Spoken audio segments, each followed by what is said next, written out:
நாகசதியே போற்றி ஸ்ரீ பாபுஜி சரணம் சரணம் ஐயா. பேர் ஊர் சொல்லி பேசு. என் பேர் சிவகுமாருங்க. நான் அன்பூர்லேருந்து வரேன். ஒரு 3 மாசத்துக்கு முன்னாடி வந்து கம்மி பார்த்தேன். அவர் வந்துட்டு இந்த மாதிரி பிரச்சனை இருக்குதுன்னு சொன்னாங்க. இந்த மாதிரி ரொம்ப ஸ்பீடாக ஜாஸ்தி இருக்கு, நான் வாழ்க்கை அமையல அப்படின்னு சொல்லி வந்துருந்தேங்க. குடி எப்படி குடிச்சிருந்தா? நான் மகா குடிக்கிறதுனால தான் இருந்தேங்க. நான் காலையிலேருந்து குடிக்கியா? காலையில் டெய்லி பார்த்து இருந்தேங்க. இப்போ பாபுஜி வந்து பார்த்ததுக்கப்புறம் ஒரு 40 நாள் விரதம் இருந்துட்டு சொன்னாங்க. கடினமான நானும் விரதம் இருந்திருந்தேங்க. இப்போ அந்த குடியை மறந்து நல்லபடியா இருக்கிறேன். ஒரு வாக்கு பண்ணி அமைஞ்சிருக்கு. அதுக்குதான் சாமி குடியை பார்த்துட்டு போகலான்னு.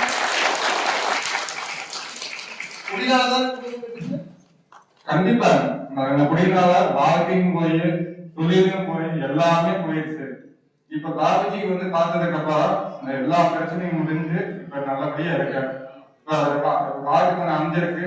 சரி, பாபுஜி கேட்டுட்டு அவர் போய்க்கலாம் தான் வந்து போயிருக்காங்க. நல்லது நடக்கும். ஓம் சக்தி.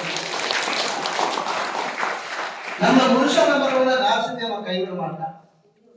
அம்மாவை நம்பினவர் கைவிடப்படுவதில்லை, 4 வரை தீர்ப்பும் வாங்க. சும்மா வாழ்க்கையில சார்புற விஷயம் கிடையாது.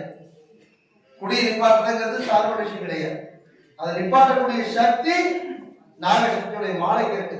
அதை முழுசா நம்பி முழுசா யார் அதை அணிஞ்சுக்கிறாங்களோ அவங்க அதை குடிக்கிற நினைப்பு வராது. இதை ஒரு வியாபாரம் சாமி ஒரு 1000 ரூபாய் கொடுக்குறேன், எனக்கு மருந்து கொடுக்கணும், அந்த மருந்து படிக்காது. நான் ஓப்பனா சொல்லுவேன், 1000 ரூபாய் சொந்தக்காரருக்கு கொடுக்க என்ன வாய்க்கணும். இந்த கோயில வந்து யார் அம்மாவுடைய பாத்திரம் குடிக்கிறாங்களோ அவங்க குடிக்கிற நினைப்பு மறந்து போய் புரிஞ்சுட்டீங்களா? அதே டைம்ல நான் வந்து இங்க வர்ற பக்தர்களுக்கு குடியினத்திற்கு தெரியாம தர மருந்து தருவேன், தெரியாம உங்களுக்கு பக்தர்களுக்கும் தருவேன். சும்மா வந்து கமர்ஷியலுக்கு வரவங்களுக்கு நான் தரவே மாட்டேன். நான் தந்தாலும் அது படிக்காது. ஓம் சக்தி, ஓம் சக்தி. பக்தர்களே, நான் நடத்துகின்ற காலை பூஜையில வந்து எவ்வளவோ